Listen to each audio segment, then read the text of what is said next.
মহামায়া মন্দিৰৰ পূজা অৰ্চনা চলি আছে। আপোনালোকে পূজা অৰ্চনা কৰি আছে, ভক্তৰ সমাগম হৈছে, কি ক'ব এই ক্ষেত্ৰত?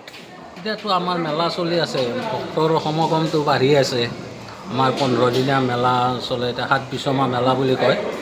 আমাৰ 19 এপ্ৰিলৰ পৰা 4 মে'লৈকে 4 মে'লৈকে চলিব। 4 মে'লৈকে চলিব এই 7 বিশ্বমা মেলা। বহাগ মাহত এইটো আমাৰ পৰম্পৰা, মানে 7 বিশ্বমা মেলাটো চলি থাকে।